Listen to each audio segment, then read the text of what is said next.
श्वेतांग एक ब्रह्मचारी था। ब्रह्मचारी होने के बाद उसे चित्रलेखा से प्रेम हो जाता है।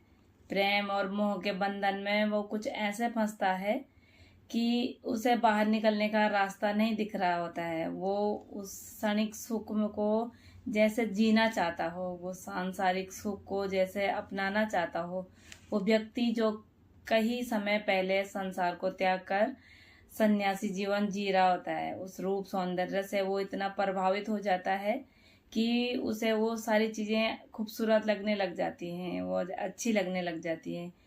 थोड़े समय के बाद जब चित्रलेखा उसे रास्ता दिखाती है, चित्रलेखा एक ऐसी नर्तिका है जो एक महान आत्मा भी है, और जब उसे ऐसा लगता है कि ये पथ भ्रष्ट हो रहा है तो वो उसे रास्ता दिखाने की कोशिश करती है। रास्ता दिखाती है कि ये रास्ता जिस पे तुम चल रहे हो ये सरासर गलत है। और जब चित्रलेखा उसे इस तरीके की बातें करती है तो उसे अपनी गलती का एहसास होता है। क्षणिक ही सही पर उसे पाप हो गया था। उसे समझ में आ गया था कि गुरु ने उसे बोला था कि परिस्थिति के अधीन किया गया कार्य जो वर्तमान समय में सही और भूतकाल में गलत लगने लग जाए वो पाप है। तब उसे समझ में आया कि मुझसे पाप हो गया है। फिर इस पाप का अंत करने के लिए, इसको स्वीकार करने के लिए वो अपने स्वामी, जो गुरु ने उनका स्वामी बनाया था, स्वामी बीजगुप्त के पास जाते हैं और बोलते हैं कि जो अपराध मुझसे हुआ है मुझे उस अपराध की क्षमा चाहिए। तो वो बोलते हैं कि जो कैसी क्षमा, वो अनजान भाव से बोलते हैं, जबकि उनको इस बारे में पता हो जाता है, पर अनजान भाव से बोलते हैं कि कौन सी गलती की सजा जब गलती तुमने की ही नहीं। फिर थोड़े समय के बाद चित्रलेखा उसे अपना भाई मान लेती है और श्वेतांग का सिर नीचे हो जाता है। थोड़े समय के बाद चित्रलेखा उसे अपना भाई मान लेती है और श्वेतांग का सर शर्म से नीचे झुक जाता है।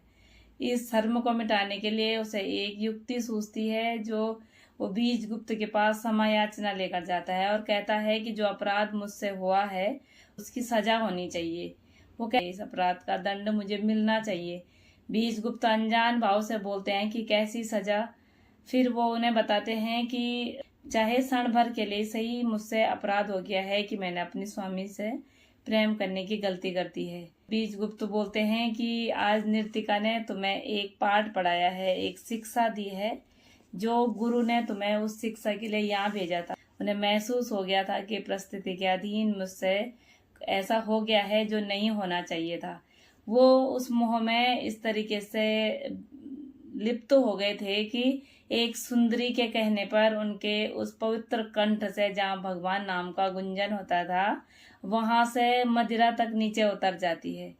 इस बात को बाद में वो बहुत ग्लानि महसूस करता है। और एक ब्रह्मचारी जिसको पता है कि संयम क्या है, जीवन में संयम का कितना महत्व है, संयम में सुख शांति है, वही उस संयम के विरोधी मदिरा का पान करने पर फिर विवश हो गया। स्त्री में प्रेम ढूंढने लगा था और मदिरा आग्रह से स्वीकार करने लगा था।